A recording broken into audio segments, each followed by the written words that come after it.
네. 공평하고 정의로운 법의 바탕을 만들어가고 있는 한국법제연구원 33주년 기념 학술대회 함께하고 있습니다. 이제 첫 번째 세션으로 이어가겠습니다. 첫 번째 세션은 행정기본법과 행정법제의 관계라는 주제로 토론을 준비해 봤는데요. 첫 번째 세션 사회는 정긍식 한국법제학회장님께서 맡아 주실 텐데요. 회장님께서는 한국고문서학회 편집위원장 그리고 한국사회사학회 이사, 하버드 옌칭연구소 초청교수를 역임하셨고 현재는 서울대학교 법학전문대학원에서 교수로 재직 중이십니다. 자, 그러면 진행을 부탁드립니다. 예, 소개받은 정긍식입니다. 일단 제가 조금 전에 자백했듯이 이 분야 전혀 모르는데 원장님께서 이제 여기 종합토론 사회를 맡으시니까 저도 하나 좀 기억을 해야 한다고 제가 자청을 했습니다. 하고 보니까 제일 중요한 건 사회의 가장 중요한 미덕은 시간을 준수하는 건 이미 앞 시간에 10분을 늦었기 때문에 그건 제 탓이 아니고요. 일단 이런 사회를 본다든가 또 이렇게 보면은 참 발표자가 불쌍하다는 생각을 들거든요.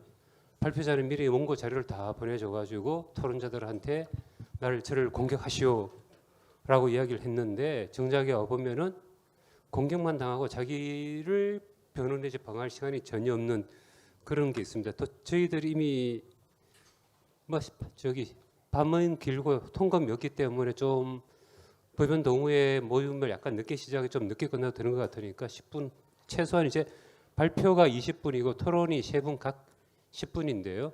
발표자에게는 이제 좀 미안하지만은 가능하면 2분 정도 자 본인을 위해서 한 18분 정도 이야기하시고 그리고 토론하시는 분 3분은 다 우리 각각 한 10분 예정되어 있는데 한 3분 정도 줄여서 3분에 하라는 게 한 7분 정도의 토론을 끝내시면은 그러면 합쳐서 한 10분 정도 해가지고 방어와 또 아니면 제2차 공격, 제2차 방어의 기회까지 마련할 수 있을 것 같습니다.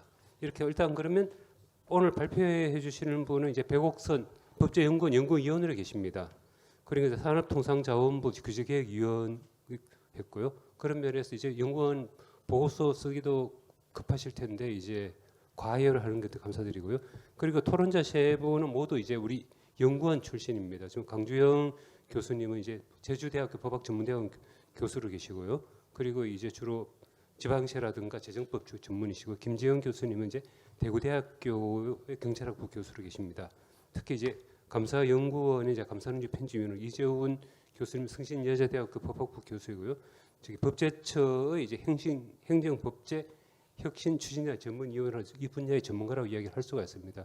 좀 전에 말씀드렸지만은 이 발표를 토대로 해서 이제 서로 좀 전에 제가 과격하게 공격 방어라고 말씀드렸지만은 혹시 졸리실 것 같아가지고 좀 센 말을 한 것이고 결국 서로의 지혜를 모아가는 과정이라고 생각을 합니다. 이 발표를 토론해 계기로 해서 좀 더 나은 조금 전에 홍정선 위원장님께서 말씀하셨지만 저희 세대는 아니지만 저희 후손들에게 도움되는 그런 국가를 만들기 위해 도움이 되길 바랍니다. 그러면 이제 김지영 죄송한데 백옥선 위원님께 이제 발표를 부탁드리겠습니다. 예. 예, 안녕하세요. 저 한국법제연구원의 백옥선입니다. 먼저 오늘 연구원 33주년 개원 33주년을 기념하는 그 뜻깊은 학술 대회에서 발제할 수 있는 기회를 주셔서 매우 감사드리고 개인적으로도 굉장히 영광스럽게 생각합니다.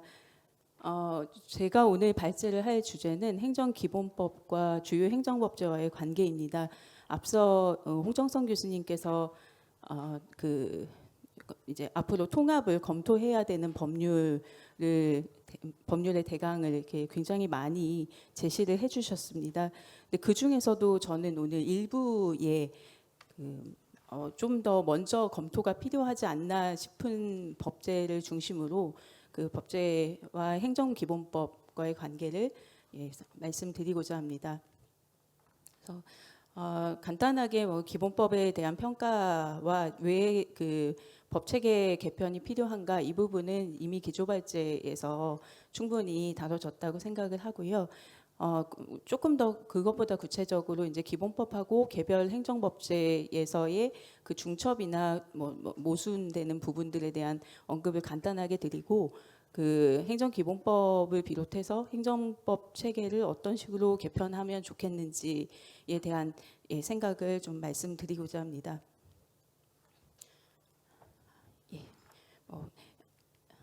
일단 행정기본법 제정에 대한 평가는 굉장히 긍정적인 평가가 많음에도 불구하고 이게 그 행정기본법이 가지는 굉장히 중요한 그 위상에도 불구하고 굉장히 좀 짧은 기간에 이루어졌다는 측면에 대한 비판들은 계속되어 왔고요. 그러다 보니까 이제 개별 조문 단위의 그 문제점에 대한 지적도 물론 있지만 그것보다 더 주요한 그 문제에 대한 지적은 기존의 행정법제를 그대로 둔 채 행정기본법을 마련함에 따라서 기존 법제하고의 좀 혼란이 유발됐다라는 그런 지적들이 좀 많이 나오고 있는 것 같습니다. 그래서 그런 차원에서 사실 지금에 와서 오늘 그 대주제에 맞춰서 봤을 때도 이 행정기본법과 다른 그 주요 행정법제와의 관계를 어떻게 봐야 되고 어떻게 정비해 나갈 것인가에 대한 문제는 굉장히 좀 중요한 상황입니다. 행정기본법에 보게 되면 그 5조의 다른 법률과의 관계를 규정을 하고 있습니다. 근데 그 1항에 보면 행정에 관해서 다른 법률에 특별한 규정이 있는 경우를 제외하면 그 행정기본법을 적용하도록 하고 있어서 사실상 굉장히 그 다른 법률과의 관계에서의 대상은 행정이라는 넓은 범위이지만 그 행정기본법의 개별 조항들을 보면 구체적인 그 처분 중심의 내용들을 담고 있다 보니까 행정 작용하고 국민의 권리 의무와 관련된 사항에 대해서는 행정기본법이 일단 일반법의 성격을 가진다고 볼 수가 있고요. 2항에서는 행정에 관한 그 타법을 재개정할 때 그 행정기본법의 그 방향성에 대한 고려를 하도록 규정을 하고 있다는 점에서 기본법적 성격을 가지고 있습니다. 이 조항만 봤을 때는 크게 이제 다른 행정법제와의 관계가 문제가 되지 않는다고 볼 수도 있는데요. 그 관련 행정법제에서의 타법상의 관계들을 보게 되면 절차법에서도 그렇고 규제기본법에서도 그 다른 법률에 특별한 규정이 있는 경우를 제외하면 그 각각의 법률을 따르도록 그렇게 규정을 두고 있습니다. 근데 물론 이제 행정절차법 같은 경우는 처분이나 신고 등의 이제 절차에 관해서 적용하는 법이라고 명시를 하고 있기 때문에 절차적인 부분에 이제 강조를 두고 있다는 점에서는 좀 구분이 가능하지만 행정규제 기본법이나 그 민원 처리에 관한 법률, 그 행정조사 기본법 이런 쪽에서의 적용 관계를 보면 사실상 민원 중에 법정 민원, 규제, 처분 이런 것들이 다 혼동스럽게 되어 있어서 각 법률 간의 관계를 파악하기가 굉장히 어렵고요. 그 뭐 특별법 우선의 원칙이나 신법 우선의 원칙 이런 것들을 다 개별적으로 고려한다고 하더라도 상당한 어려움이 있다고 보여집니다. 그래서 그런 이제 내용들을 한번 구체적으로 보게 되면요. 사실 기본법 제정 단계에서 가장 문제가 됐던 관련 법제로서는 행정절차법이 있었습니다. 이 절차법의 내용은 이제 절차법과 기본법을 동시에 두는 것이 과연 적절하냐에 대한 비판들이 있었기 때문에 기본법을 제정하는 과정에서도 사실상 절차법 사항이라고 보여지는 내용은 이미 기본법을 제정하는 단계에서 충분히 고려를 해서 기본법에 반영을 하지 않았습니다. 그런데 이제 그 기본법에 들어가 있는 내용들을 보게 되면 과거의 행정절차법을 그 실체적인 사항까지 포함하는 굉장히 넓은 의미의 절차법으로 확대하고자 했을 때의 논의이긴 하지만 그 당시에 뭐 직권 취소나 철회 조항이나 공법상 계약, 처분의 재심사 조항 같은 것들이 이번 그 행정기본법 제정 당시에 들어오게 됐고요. 그리고 또 반면에 행정기본법을 논의하던 당시에 이제 검토가 됐던 확약이나 공표나 행정계획이나 뭐 이런 조항들은 그 행정기본법에는 반영되지 못하고 그 행정기본법 제정된 이후에 행정절차법 개정에 들어가게 됐습니다. 이 얘기는 이제 그 절차와 실체를 구분하는 것도 굉장히 어렵지만 부처 간에 이제 협의하는 과정에서의 문제들도 어느 정도 반영이 된 것이라고 보여지고요. 구체적으로는 이제 기본법과 절차법에서 법령 등의 개념이 상이합니다. 그래서 기본법에서는 그 행정에 관한 모든 그 사항들을 이제 규율하려고 하는 법이기 때문에 법령의 범위를 법령 보충적 행정 규칙까지 반영하고 있지만 절차법에서는 그 법령 일반적으로 저희가 얘기하는 법률, 대통령령, 총리령, 부령 정도까지를 이제 법령의 범위로 넘고 있기 때문에 실제로 절차법과 실체법이 구분된다고 봤을 때도 그 양자가 행정절차법과 행정기본법이 딱 맞아떨어지지 않는 그런 문제가 나타나게 됩니다. 그리고 이런 법령의 개념은 그 유관 법률인 행정규제기본법이나 조사기본법이나 이런 데서도 각각 규정이 되어 있다는 점에서 전체적으로 이제 통합 시에 고려가 필요한 내용이라고 보여집니다. 또 행정법의 일반 원칙을 절차법과 기본법에 분산해서 넣는 거에 대해서도 뭐 이견들이 상당히 있었던 걸로 알고 있는데요. 문제는 이제 이런 뭐 일반 원칙에 대한 부분은 사실 절차법과 기본법에 나뉘어져 있는 게 뭐가 문제냐라고 이제 할 수도 있지만 사실상 행정기본법을 제정한 취지 자체가 국민들이 일반 그 행정법의 원칙부터 그 처분 단계에 이르는 그리고 처분의 후속 절차까지도 고려한 전반 통합적인 법률을 만들려고 했다는 취지에서 보면 그 일반 원칙을 행정절차법과 기본법에 분산해서 규정하는 것들은 좀 기본법의 제정 취지에 부합하지 않는다고 생각이 됩니다. 그리고 특히나 이제 절차법과 기본법에서의 동일한 같은 내용을 두고도 명칭을 달리하고 있다는 점도 이제 고려가 향후에 통합적으로 고려가 필요한 내용입니다. 또 하나의 약간 다른 관점의 문제인데요. 행정기본법에서 자동적 처분에 대한 근거를 이번에 제정하면서 신설을 했습니다. 그러면 행정기본법에 자동적 처분에 대한 근거를 넣었다면 이 부분을 이제 절차적으로 구체화하는 내용이 담겨야 되는데 지금의 행정절차법에도 그런 규정을 넣지 않았고 기본법에도 반영하지 못했습니다. 그래서 자동적 처분에 대해서는 어떤 방식으로 처분 절차나 형식을 수용할 것인지에 대한 입법적인 공백이 있는 상태여서 지금 상태로도 절차법과 실체법 간에 유기적인 연결은 되어 있지 않는 부분입니다. 그래서 이런 부분에 대해서는 이제 입법 보완을 통해서 보완이 필요하다고 보여지는 사항입니다. 그리고 이 신고 규정에 대해서는 기존의 행정절차법에서 자기 완결적 신고에 대한 근거를 규정을 두고 있었는데요. 행정기본법을 제정하면서 그 수리를 요하는 신고의 효력에 관해서 규정을 새로 만들었습니다. 그래서 지금은 이제 성격은 법적 성격은 다르지만 국민들이 봤을 때 동일하게 신고라는 이름의 제도가 절차법에도 기본법에도 들어가 있는 문제가 있어서요. 이런 부분에 대해서도 이제 행정기본법 제정 취지를 감안한다면 통합적인 고려가 필요하다고 보여지는 부분입니다. 재량행사의 기준과 형량명령에 대한 내용인데요. 행정기본법의 재량행사의 기준을 규정하면서 이익형량과 재량권 일탈 남용을 하지 못하도록 하는 조항을 넣었습니다. 근데 그 내용을 절차법에서 행정기본법 제정 이후에 절차법에서 행정계획에 대한 근거를 넣으면서 사실상 처분성을 가지는 계획에 한정해서 행정계획 조항을 형량명령 조항을 이제 만들게 됩니다. 그래서 이 양자도 적어도 이제 처분과 관련된 부분에 있어서는 이제 겹치는 그런 측면이 있는 상황이라고 보시면 될 것 같고요. 인허가 의제 관련 규정도 사실 기본법에 있는 내용들은 좀 절차적인 성격이 강한 것이 아니냐라는 비판도 사실 있습니다.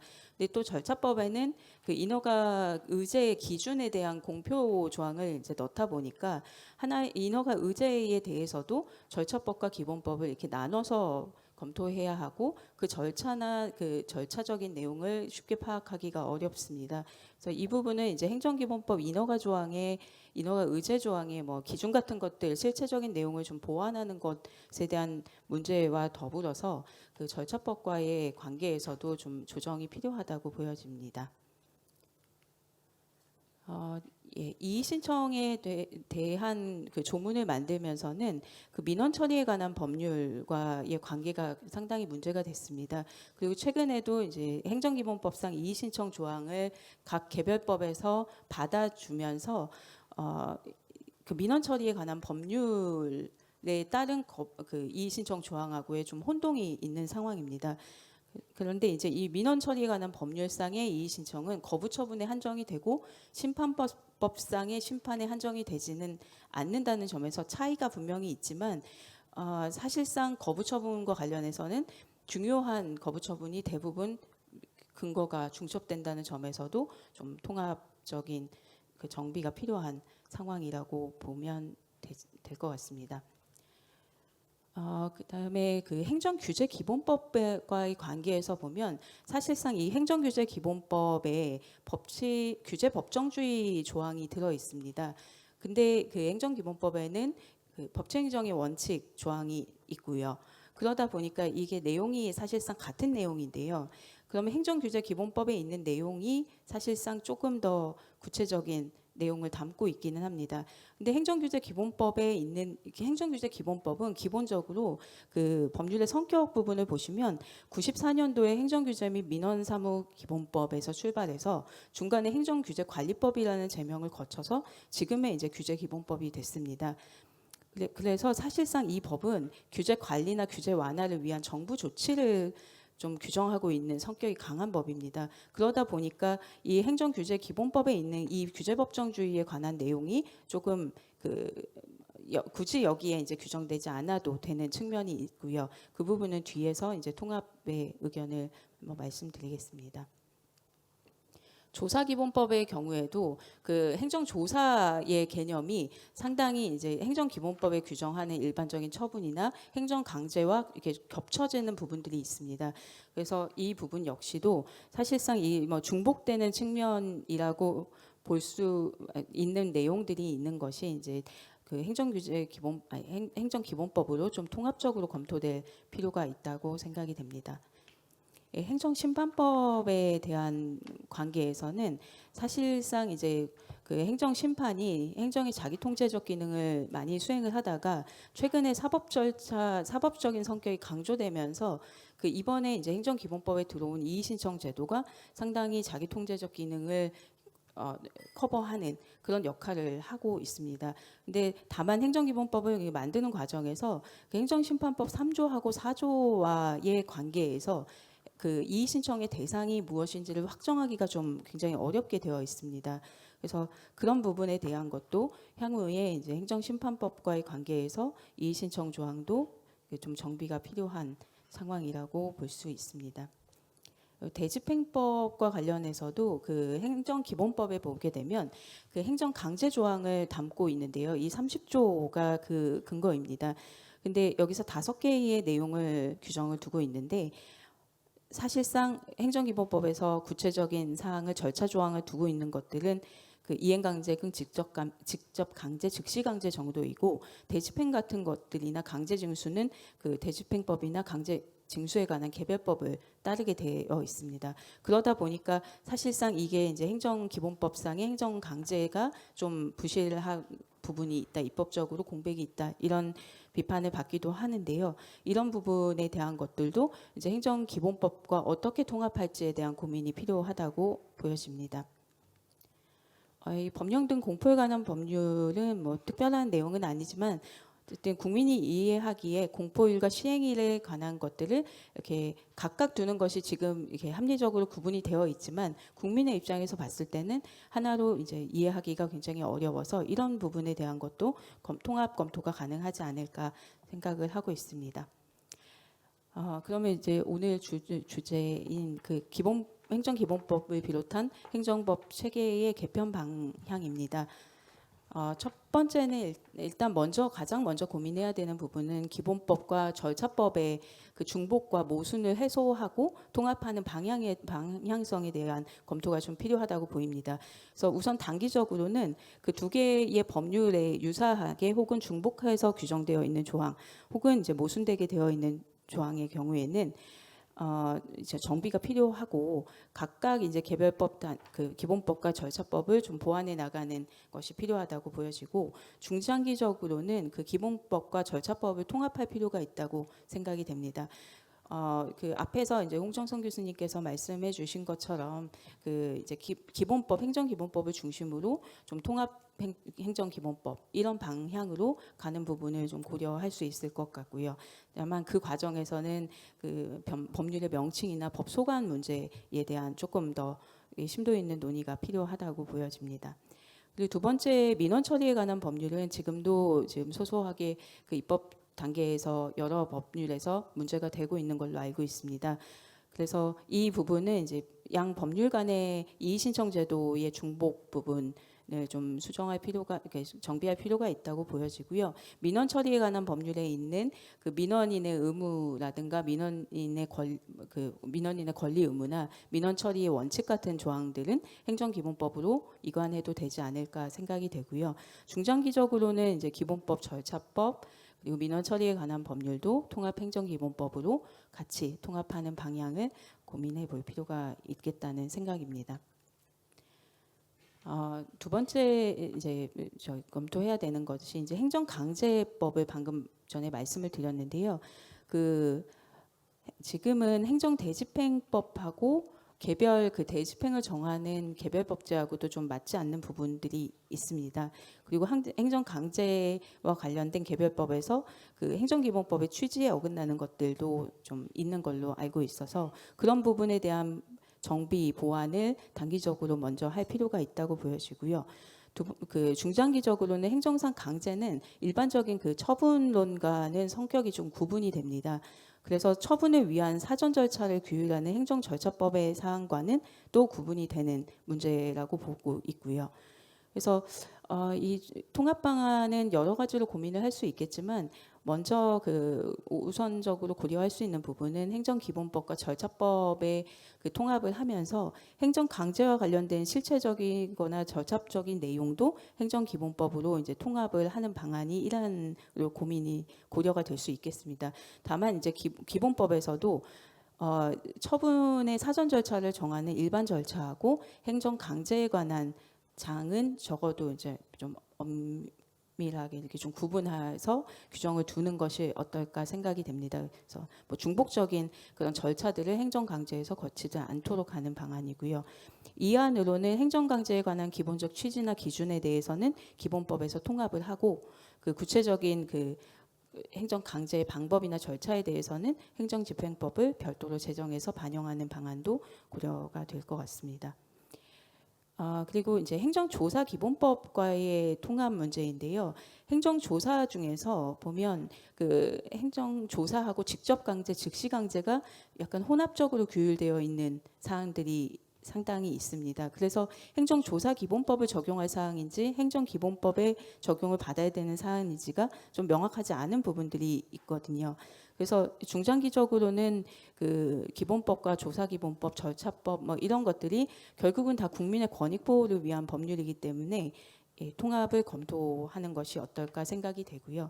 그 기본법이라는 제명을 행정조사 기본법에서 사용하고 있는 것도 그 한번 그 행정기본법에서의 그 기본법 명칭과의 혼란이 있으니까 좀 검토가 필요하다고 보여집니다. 마지막 장인데요. 그 행정기본법과 행정규제기본법에 있는 일부 조항에 대한 통합과 법체계 정비가 좀 필요하다고 보여집니다. 그 행정규제기본법은 결국은 그 행정규제를 관리하는 차원의 목적을 강하게 가지고 있습니다. 그래서 행정규제기본법에 포함된 법치행정 원리나 규제 원칙 같은 실체적인 내용은 행정기본법으로 이제 가져오고요. 마찬가지로 행정규제기본법이라고 하는 것도 행정기본법이라고 하는 명칭하고 중복돼서 좀 혼동의 여지를 가져올 수 있기 때문에 그 행정규제기본법의 명칭을 과거처럼 행정규제관리법이나 그 규제개혁관리법의 명칭으로 개편하고 그 중에 일부 이제 실체적인 내용을 기본법으로 가져오는 방안을 고려할 필요가 있다고 보여집니다. 마지막 그 기본법을 통합 행정기본법을 마련할 때 그 범위를 이제 행정심판법까지는 통합 고려를 할 수 있지 않을까 생각을 하고 있고요. 그 부분은 이제 행정 자기 통제의 절차의 끝이다라는 차원에서 접근할 수도 있을 것 같은데 지금 행정심판 쪽에서는 통합행정심판법 논의가 있기 때문에 이런 그 입법 추이를 보고 그 전체적으로 이제 정비가 필요하다고 생각이 됩니다. 뭐 이런 식으로 약간 단계적으로 이 행정기본법을 이렇게 통합해 나가는 절차가 필요하지 않을까라고 생각을 하고 있습니다. 예, 이상 발제를 마치겠습니다. 감사합니다. 예, 행정기본법의 제정의 의의 그리고 현재 각종 행정법 저도 보면 이렇게 많은 법이 있는 줄 몰랐는데요. 모순점 그리고 이제 앞으로 연구원에서 해야 할 과제인 이제 저기 행정기본법과 관련되는 법률의 이제 중단기적, 중장기적 통합 과정에 대해서 말씀드렸습니다. 그러면 일단 토론자 세 분에게 좀 전에 말씀드린 것처럼 순서대로 이제 7분씩 토론을 부탁드리겠습니다. 예, 안녕하십니까. 제주대학교 법학전문대학원 강주영입니다. 오늘 우리 한국법제연구원 기원 33주년 기념 세미나에 이제 토론자로 참석할 수 있게 돼서 굉장히 영광입니다. 예, 시간이 많이 안 남아서 바로 토론을 하도록 하겠습니다. 토론문을 중심으로 토론하도록 하겠습니다. 백옥순 박사님 그 발제를 통해서 많이 배웠고요. 이 신청에 관해서는 굉장히 많은 논문들이 나와 있다는 생각을 합니다. 저도 약간 이 신청에 대해서 조금 궁금한 점이 있어서 토론하면서 또 여쭤보고 이렇게 했으면 좋겠다는 생각이 듭니다. 우선 행정심판, 행정소송 모두 이제 그 대상을 이제 처분으로 하고 있고 마찬가지로 우리 이번에 행정기본법도 그 이신청의 대상을 처분으로 이제 정하고 있습니다. 근데 다들 아시겠지만 행정기본법이 이제 이의신청 제도를 받아들이기 전에는 개별법적으로 이렇게 이의신청 제도를 두고 있고 그렇지 않은 다음에는 그냥 일반적으로 이의신청하면 그냥 통상적인 질의 질문 이런 민원 제기와 같은 수준에서 이제 이루어진 부분이 이제 이의신청이라고도 광의의 넓은 뜻에서 이의신청이라고도 이야기를 하고 있는데 이제 이 이의신청 제도를 굳이 행정기본법에서 법 제도화하면서 이렇게 동일하게 행정심판과 행정소송과 마찬가지로 처분을 이렇게 대상으로 딱 정했을 필요가 있었는지 조금 더 넓게 이렇게 봤다면 훨씬 더 홍정선 교수님 기조발제처럼 국민을 위한 어떤 장치, 제도적 장치가 되지 않았겠는가 생각을 합니다. 그래서 저는 개인적으로는 광범위하게 행정작용 전반을 원칙적으로 이의신청 대상으로 삼고 오히려 이제 도대체 이건 이의신청을 해서는 안 되겠다. 너무 이렇게 이의신청을 남용할 수 있겠다 싶은 부분에서는 적용 제외를 규정하는 이른바 소위 말해서 이제 네거티브 방식으로 한번 규정해 본 것도 어떨까 하는 생각을 좀 잠시 했었고요. 그 다음에 그 이의신청 제도의 대상을 처분으로만 이렇게 국한한다 하더라도 이의신청을 제기할 수 있는 사람은 행정기본법상 이제 처분의 상대방으로 되어 있습니다. 이건 이제 다들 아시겠지만 행정심판법이나 행정소송법에서 그 청구인이나 원고보다 훨씬 좁은 이제 범위로 한정되어 있는데요. 근데 처분의 상대방이 이의신청 제도를 활용하는 경우에는 이제 통상 거부 처분이 발령되었을 때 이제 그 이의신청을 이제 활용할 수 있다고 생각합니다. 이걸 그대로 이렇게 도입을 한 게 민원 처리에 관한 법률에서 거부 처분에 대한 이의신청으로 이렇게 제한해서 하고 있는데 행정기본법은 이렇게 거부 처분에 대한 이의신청이라고 하지 않고 있고 원칙적으로 모든 처분에 대해서 행정기본법이 이의신청의 대상이 된다고 하고 있습니다. 따라서 그렇게 본다면 그렇게 그 이의신청의 대상을 처분의 상대방으로 볼 것이 아니라 이제 제3자효 있는 인용 처분에 대해서는 이해관계인도 이의신청을 할 수 있도록 하는 것이 쟁송 단계 이전부터 분쟁을 해결한다는 의미에서와 그다음에 제3자효 행정행위의 경우에서 이해관계인에 대한 권익 구제라는 측면에서 훨씬 더 조금 더 도움이 될 수 있는 제도가 아닌가라는 생각을 좀 했습니다. 이 부분에서 좀 여쭤보고 싶고요. 그다음에 행정기본법과 행정절차법의 통합에 대해서 말씀 주셨고 홍정선 교수님께서도 말씀 주셨는데 굉장히 조금 부담스럽기는 합니다만은 행정기본법하고 행정절차법의 그 중복 모순에 대해서는 할 수 있지만 만약에 이걸 전반적으로 이렇게 통합을 한다라고 만약에 그 의견을 주셨다면 이 부분은 조금 다소 신중하게 이제 접근할 필요가 있지 않겠냐라고 저는 좀 생각했습니다. 왜냐하면 이제 그 행정의 실체적 부분하고 절차적 부분은 관념적으로 우리가 이제 구분을 보통 하고 있다라고 저는 생각을 하고 있고요. 그래서 이게 이제 행정 실체적 부분과 행정 절차적 부분 각각 이제 독자적 법 영역으로서의 어떤 그런 존재의의를 가지고 있다는 생각이 들고 또 항상 실체법, 절차법, 쟁송법을 구분해서 논의하고 있다는 점에서 본다면 모두가 행정기본법 안에 다 들어온다는 것이 과연 적절한 것인지는 조금 생각해볼 점이 있다는 생각이 듭니다. 또 행정기본법하고 행정조사기본법의 통합에 대해서 말씀을 주셨는데 이제 행정조사 기본법을 보시면 이 법률의 적용 범위가 이제 굉장히 광범위한 개별법상의 특례 영역을 인정하고 있습니다. 예. 마찬가지로 이런 점에서 우리 행정기본법도 이제 기본법의 성격을 가지고 있다고 볼 수 있는데, 예. 특히 행정법 영역과 관련되는 부분에 있어서의 행정조사는 이제 세무조사가 있는데, 마찬가지로 세무조사는 또 행정조사 기본법의 적용이 배제되고 있습니다. 그래서 적용이 이미 배제되고 있는 영역을 굉장히 많이 가지고 있는 행정조사 기본법이 행정기본법으로 통합됐을 때 법 체계가 단순화된다는 것은 생각해 볼 수 있지만, 법제 통합의 실효성을 기대할 수 있을지는 조금 잘 모르겠다는 생각이 들고요. 또 하나는 행정조사 기본법이 대부분은 이제 절차적 내용에 관한 이제 규율을 하고 있는데, 만약 통합을 해야 된다면은 오히려 행정조사 기본법은 행정절차법과 통합하는 것이 오히려 적절하지 않는가라고 생각을 했습니다. 또 하나는 법령보충적 행정규칙에 대해서 말씀드리고 싶은데, 그 행정기본법에 이번에 법령보충적 행정규칙이 전면적으로 도입돼서 이게 굉장히 큰 의미를 가진다라고 생각을 합니다. 근데 행정규제 기본법을 보면 그 법령보충적 행정규칙에 관한 그 내용이 법률과 법규 명령의 위임을 받는 고시를 법령의 범위에 포함하고 있는데, 이제 행정기본법은 여기에다가 그 고시 작성의 주체가 하나 더 들어가게 됩니다. 즉 중앙행정기관의 장이 정한 고시 등으로 제한하고 있는데, 만약에 그렇다면 법률과 법규 명령이 지방자치단체장에게 위임하고 있는 고시의 경우에는 과연 법규 명령 효력에 대해서 줄 수 있는지에 대한 침묵을 하고 있기 때문에 이 부분에서는 오히려 행정규제 기본법의 태도가 더 타당하지 않느냐라는 생각을 했습니다. 마지막으로요, 신의성실의 원칙에 대해서 간단하게 제가 좀 생각했던 부분이었는데요. 신의성실의 원칙을 보면서 행정기본법이 행정기관을 위한 또는 행정청을 위한 기본법인지, 아니면 행정작용이나 또는 주민과 국민이 같이 어우러져서 행정이란 큰 틀에서 공익을 실현한다는 측면에서 봤을 때 행정에 대한 기본법인지에 대한 태도가 좀 어떤 그 패러다임이 전환될 필요가 있지 않겠냐 생각합니다. 특히 이제 통상 신의성실 원칙이란 것은 행정청이나 행정기관에 대한 의무로 이해되는 측면이 많은데, 사실은 알고 보면은 행정의 개체인 주민 또는 국민도 행정에 대해서 협조할 의무가 굉장히 많고 적극적으로 기여해야 될 부분이 굉장히 있다고 생각합니다. 예컨대 조세법 영역 같은 경우는 신고 납부 방식의 경우에 있어서는 신고를 잘못하면 과세처분 자체가 이제 굉장히 문제가 있는 과세처분이 되는 경우가 허다합니다. 이렇게 봤을 때는 주민 또는 국민의 성실한 신고 납세 의무가 굉장히 중요하다는 측면을 본다면은, 혹시 신의성실의 원칙에 있어서는 행정청뿐만 아니라 주민 또는 국민도 기여할 부분이 있기 때문에 주민 또는 국민도 이행 주체에 있어서의 그 어떤 그 신의성실 원칙의 한 축이 되는 것도 어떻게 될까 하는 부분에서 발제자의 의견을 여쭙는 것으로 제 토론은 가름하도록 하겠습니다. 감사합니다. 예, 정확하게 7분을 지켜주셨기 때문에 이어서 김지영 교수님 토론을 7분 동안 듣도록 하겠습니다. 예, 부탁드립니다.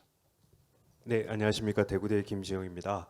오늘 이 귀한 자리에서 이 토론의 기회를 주셔서 이 한영수 원장님과 정경식 학회장님께 감사의 말씀을 드립니다. 또 좋은 글로 공부의 기회를 주신 백옥선 박사님께도 또 감사의 말씀을 드립니다.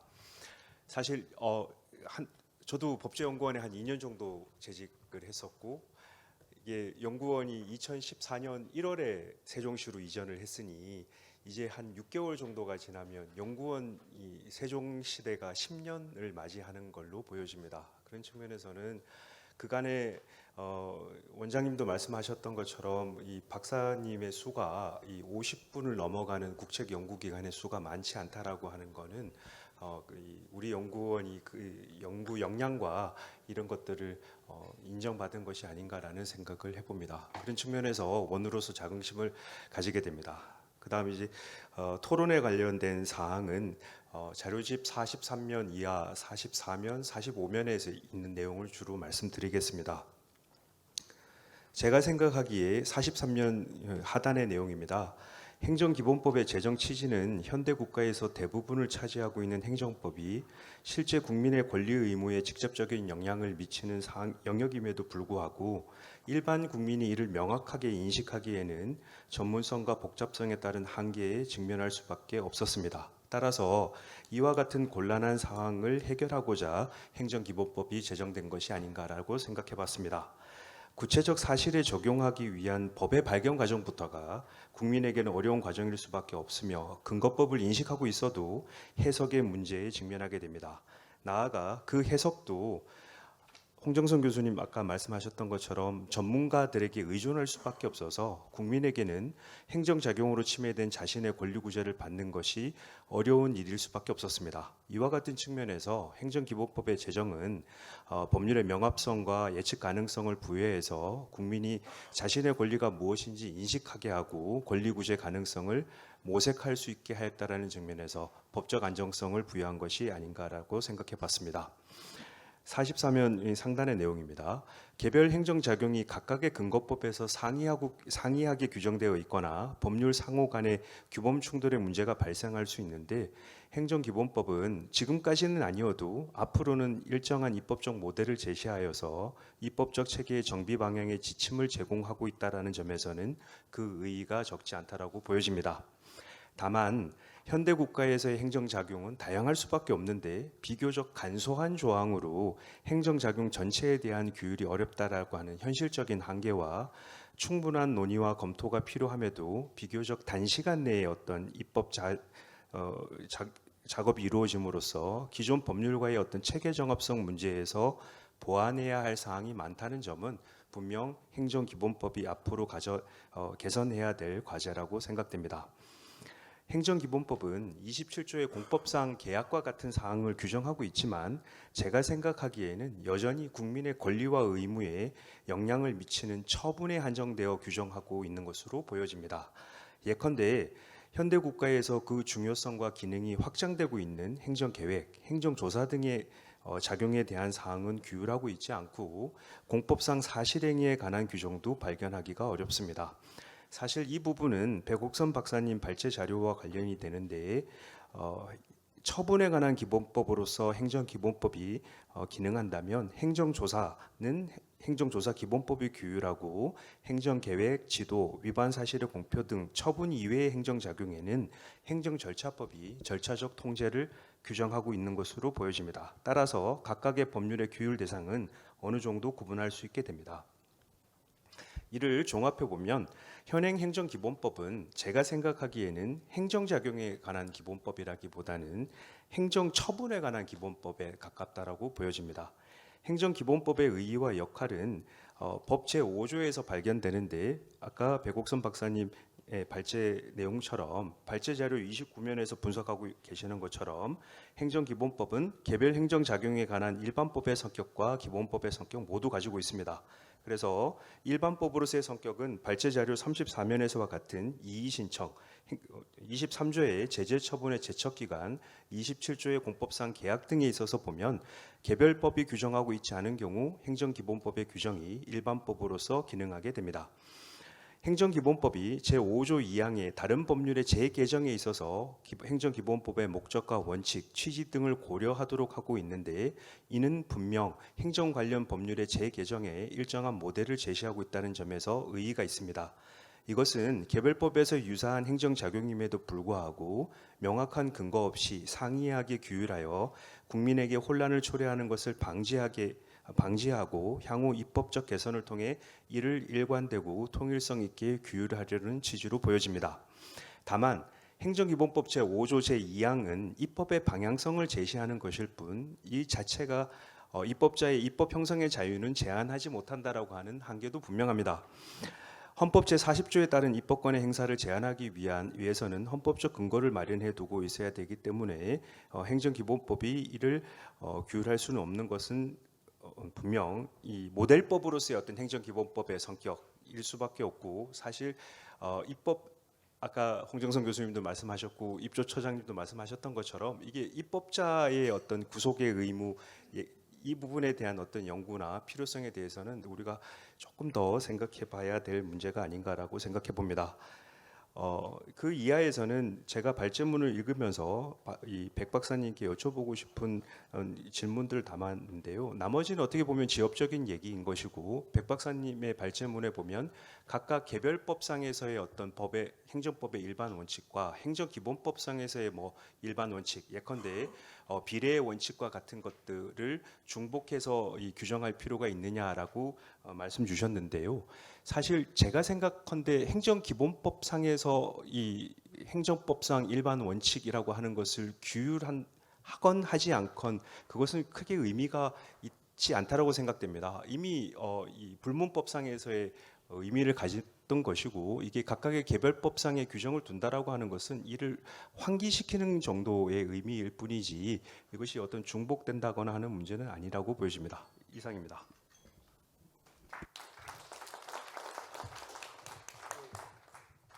사회자 입장으로서는 시간을 정확하게 지켜주시다는데 감사드리고 마지막으로 이제 오랫동안 길진 않지만 기다리신 이재훈 교수님이 이제 마지막 토론을 듣겠습니다. 예, 7분 부탁드립니다.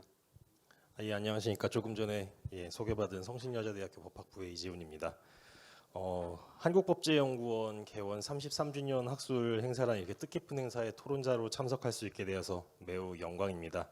이와 같은 기회를 주신 한영수 원장님 너무 감사하다는 말씀 드리고 싶습니다. 그리고 이 행사를 준비해 주신 여러 연구원 관계자분들께도 감사의 말씀 올리겠습니다. 저는 사실 토론자로 섭외되면서 부여받은 임무는 5분 안에 끝내라라는 임무를 이미 사실 개인적으로 부여받은 바가 있습니다. 그래서 정승식 회장님께서 7분이라고 말씀 주셨지만 저는 조금 더 짧게 해서 5분 안에 끝내보도록 하겠습니다. 일단 배옥선 박사님께서 발제문을 통해서 굉장히 다양한 이슈들을 발굴해 주셨고 또한 이제 우리 행정기본법이 더 나아갈 방향에 대해서 말씀을 해주셔서 너무 감사하게 저의 학문적 지평을 넓힐 수 있는 기회를 가질 수 있었던 것 같습니다. 너무 감사하다는 말씀 드리고 싶습니다. 저는 두 분 토론자님들과는 살짝 다른 방향으로 토론을 좀 해보고자 합니다. 사실 홍정선 교수님께서도 이미 말씀해 주셨던 것처럼 이제 행정기본법을 기반으로 해서 다양한 행정 영역과 관련된 법률을 통합해 나아가고 제도를 개선해 나아가는 방향성이 반드시 필요하다고 저는 생각을 하는데요. 이와 관련해서 우리 행정기본법 제5조 2항에서 정하고 있는 뭐 계도적 기능 또는 향도적 기능이라는 것에 대해서 한번 우리가 살펴볼 필요가 있을 것 같습니다. 실제 이 향도적 기능 또는 뭐 계도적 기능이라고 하는 것이 법 이론적으로 봤었을 때는 사실 입법자료 부족하지 않는 것은 확실은 합니다. 근데 현재 우리 이제 행정기본법이 도입된 이후 이루어지고 있는 각종 입법 실무적인 모습을 보았을 때 행정기본법 제5조 2항이 가지고 있는 향도적 기능이 어느 정도 좀 기능을 하고 있는 모습들을 왕왕 살펴볼 수가 있습니다. 우리 행정기본법은 굉장히 다양한 법 제도들의 약간 어떻게 보면 김지영 교수님께서 말씀해 주셨던 것처럼 모델법과 같은 형태를 가지고 있는 사항들을 몇 개 가지고 있습니다. 대표적으로 뭐 인허가 의제라든지 또는 각종 다른 과징금과 관련된 규정들 이런 것들이 약간 모델법으로서의 모습을 가지고 있습니다. 또한 제20조에서 정하고 있는 자동적 처분 같은 경우도 이제 각종 개별 입법에서 자동적 처분을 도입할 때 어떠한 형태로 도입을 하는 것이 좋을 것 같다라고 하는 계도적 기능을 담당하는 조항들이 있는데요. 이런 것들이 실질적으로 요즘 좀 기능을 수행하고 있는 것 같습니다. 특히 인허가 의제와 관련해 갖고는 이제 행정기본법과 관련된 조항들을 약간 원용하는 듯한 형태의 규정들이 요즘 왕왕 이제 도입되고 있고요. 자동적 처분과 관련된 제20조의 근거를 해서 근거에 따라기보다는 그거에 이제 영향을 받아서 이제 실질적으로 도입된 수입식품법에서의 이 자동적 처분, 자동적 수리, 신고에 대한 자동적 수리와 관련해서도 이 행정기본법 제20조가 이제 각 부처에서 법안을 만들 때 고려가 되면서 만들어지는 과정을 거쳤는데요. 이와 같은 기능을 놓고 보았을 때 행정기본법을 중심으로 각종 법 제도의 기본적인 사항들, 에센스들을 정해놓고 이것을 통해서 입법 방향성을 좀 보여주면서 각 개별법에 나와 있는 각 제도들이 중구난방 만들어지지 않는 것을 정리하는 기능이 굉장히 중요하게 앞으로도 이렇게 나타나지 않을까라는 생각을 해보았습니다. 그리고 이와 같은 생각을 하면서 들었던 생각이 일단 주제 자체가 우리 굉장히 다양한 행정 법제와 관련된 사항을 다루는 주제여서 생각을 하다가 최근에 나타나고 있는 현상인 소위 한국형 규제 샌드박스와 관련된 사항도 인허가 의제가 행정기본법을 통해서 어느 정도 정리가 돼서 모델을 제시했듯이 한국형 규제 샌드박스와 관련된 사항도 행정기본법 차원에서 어느 정도 모양새를 만들어주고 추후에 행정기본법에 기반을 해서 한국형 규제 샌드박스를 도입하고자 하는 법에서 이와 같은 사항들은 고려를 해서 입법이 되었으면 좋겠다라는 형태의 조항이 도입되는 것은 어떨까라는 생각을 해보았습니다. 이런 생각을 해본 이유는요. 사실 한국형 규제 샌드박스가 뭐 ICT 융합법이라든지 산업융합촉진법, 그 다음에 지역특구법, 뭐 그 다음에 법 이름이 갑자기 생각이 나지 않는데 그런 법에서 굉장히 도입을 하고 그것이 조금 어떻게 보면 행정 실무적으로 굉장히 파급효가 있었다라고 생각을 했는지는 모르겠는데 굉장히 다양한 부처에서 요즘 한국형 규제 샌드박스를 자꾸 도입하고자 하고 있습니다. 뭐 국토부에서는 뭐 이미 스마트 도시법에서 도입을 한 지 어느 정도 되었고요. 그 다음에 이제 얼마 전에 만들어진 모빌리티 혁신법이라는 것에서도 국토부 산하에 이제 각종 규제 샌드박스를 도입하고자 하고 있습니다. 그 이외에도 지금 수면에 드러나고 있지는 않지만 각종 과학기술과 관련된 법과 그것을 소관하고 있는 부처에서는 어떻게든지 자신들이 가지고 있는 영역에서 규제 샌드박스를 조금 도입해 볼 수 있는 방향성이 있는가 없는가 조금 적극적으로 이것을 도입했으면 좋겠다라고 하는 수요들이 굉장히 지금 수면 아래서 많이 움직이고 있는데요.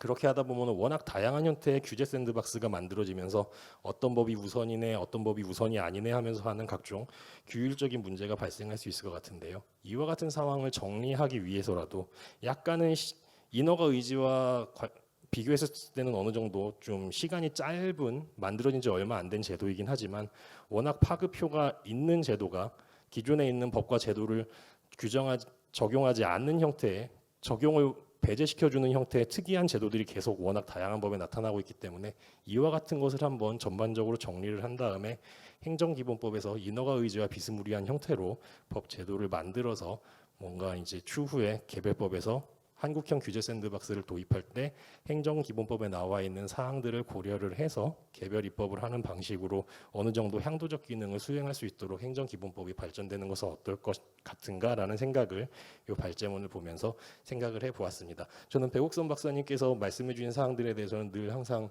생각을 많이 하면서 고민을 하고 있었던 사항이어가지고요. 특별한 질문을 드리지는 않도록 하겠습니다. 제 토론을 마치도록 하겠습니다. 감사합니다.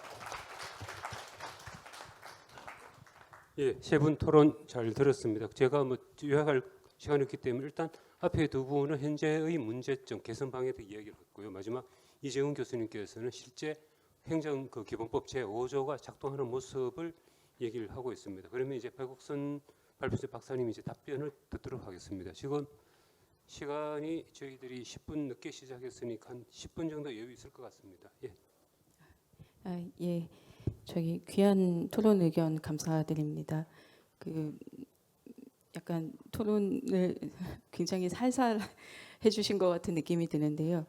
일단 강주현 교수님 말씀부터 저기 질의하셨던 내용부터 말씀드리겠습니다.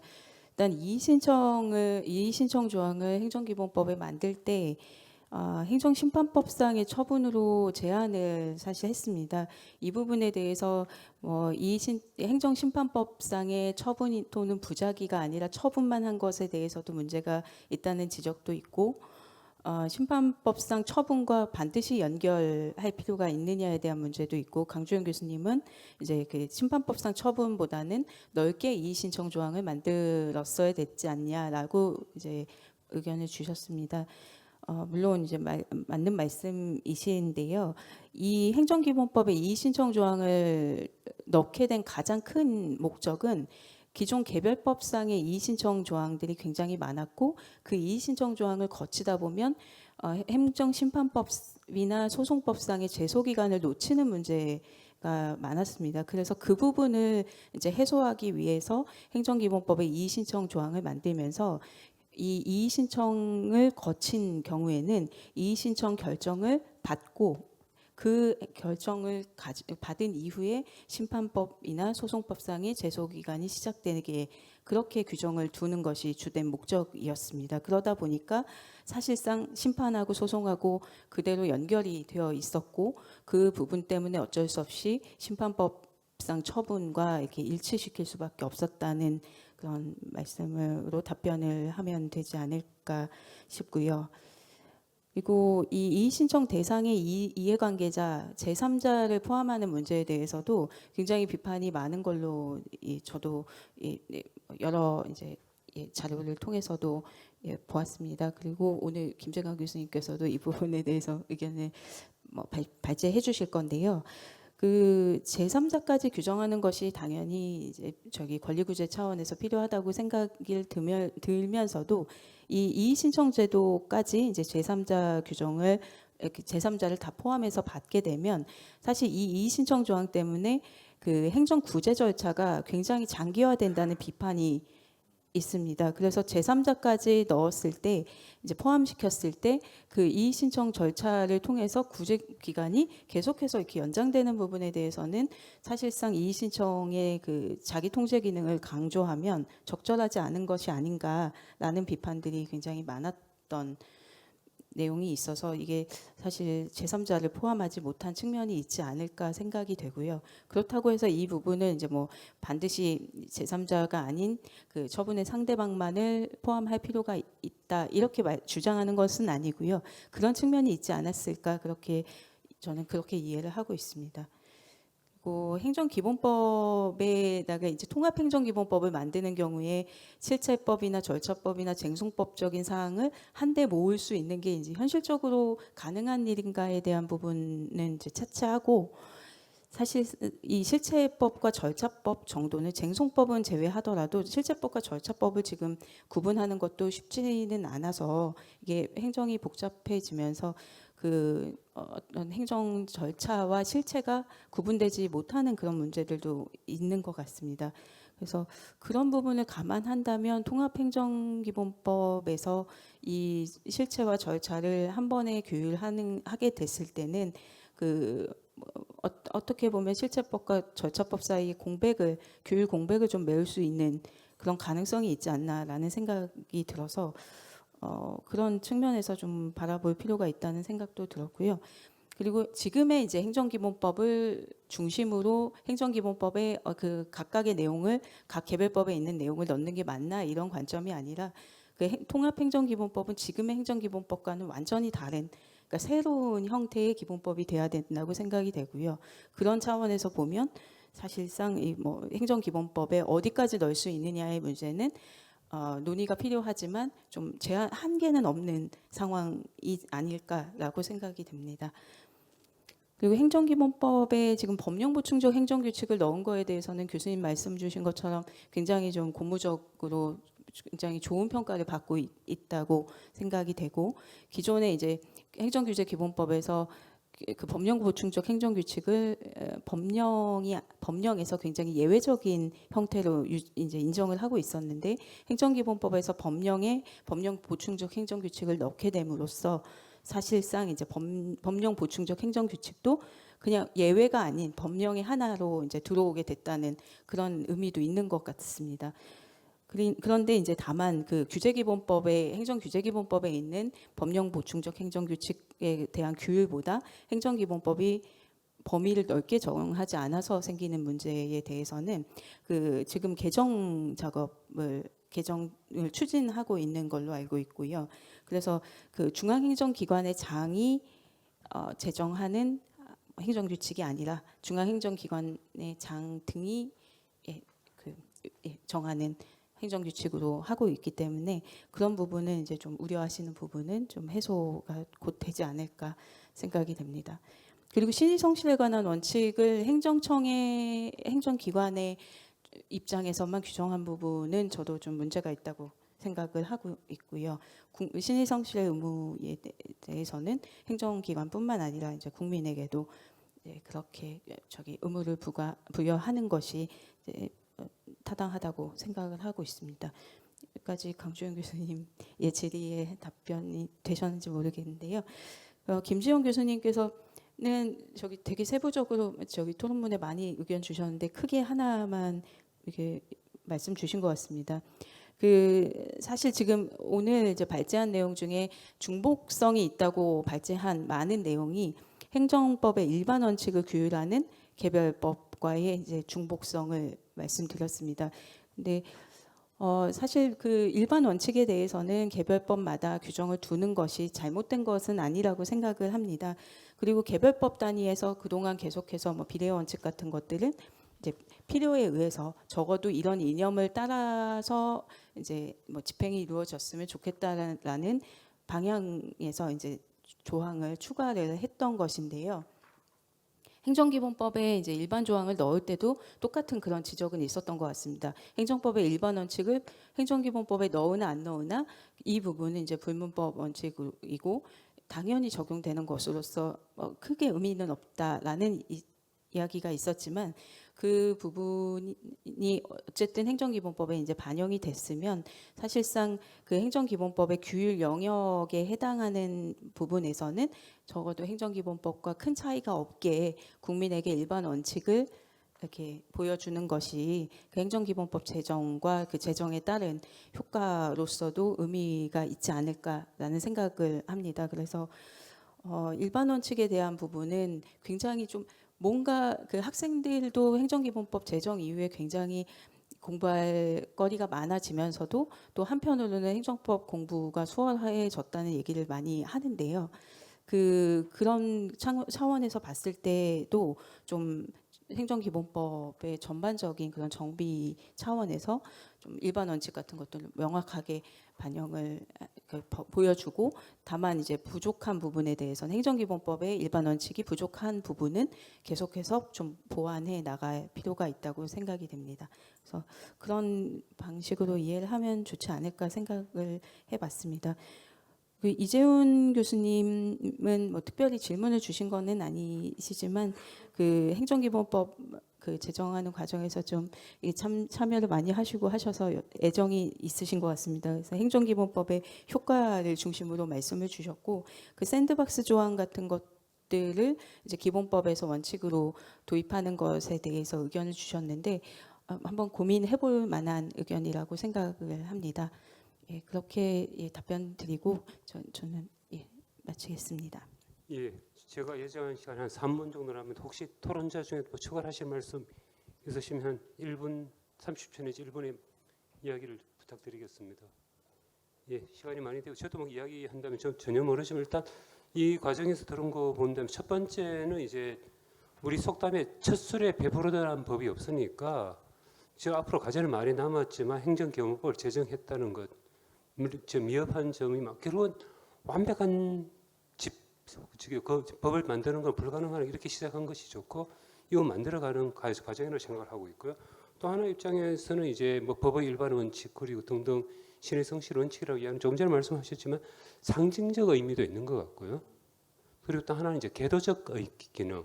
예전에 저희 애들이 아마 중학교인가 그때였는데 그때 학생 인권 조례 막 나오는데 그 뉴스에 좀 다시 요즘도 교사가 애를 이야기해 봐라 학생 인권이 있는데 이런 말이 나왔거든요. 초등학교 막 중학교 저학년 시절이었으니까 그런 면에서 이제 뭐 신의 성실 원칙 비례의 원칙이라든가 등등이라고 이야기하는 것은 이제 결국은 상징적 의미가 있고 비례의 계도적 기능 그리고 나가게 되는 거 조금 전에 말씀하셨지만 신뢰의 원칙의 경우에는 이제 그 국민들도 이제 같이 신뢰하는 그런 면에서 이야기하는 것 같습니다. 일단 그러면 이제 첫 번째 발표는 이제 사람들이 제가 왜 법제학회 회장이라는 그림에 눌려서 이제 사람들이 발표자도 그렇고 토론자 세 분 너무나 말씀을 잘 들어주셔서 감사하면서 또 하나는 좀 슬픔 좀 결국은 이제 획기적인 발전은 좀 말 안 듣는 사람이 그 머리에서 나와야 되는데 너무 모범 식으로만 잘하지 말라고 이제 제 섹션을 마치도록 하겠습니다. 예, 긴 시간 감사합니다. 네, 큰 박수 부탁드립니다. 첫 번째 세션 좋은 의견을 전해주신 우리 발표자분들, 토론자분들께 다시 한번 큰 박수 보내주시면 감사하겠습니다.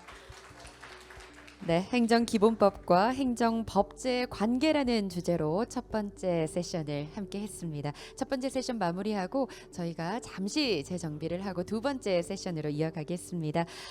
네, 백옥선 연구위원님 발표 감사하고요. 또 좋은 의견들 함께 나눠주신 강주영 교수님, 김지영 교수님, 이재훈 교수님 감사합니다.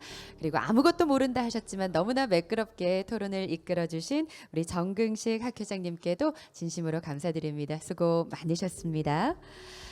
앞서 지혜를 모아가는 과정, 이 후손들이 살아갈 더 좋은 나라를 위해서 지혜를 모아가는 과정이라는 표현이 굉장히 마음에 와 닿았는데요. 행정기본법의 의의를 살펴보고 이 행정관계법 체계 안에서의 모순점, 중복과 모순을 해결하고 어떻게 통합해 나갈 것인가에 대한 의견을 나누는 시간이었습니다. 그러면 저희가 잠시 무대 정리를 하고요. 두 번째 세션으로 이어가겠습니다. 잠시만 기다려 주십시오.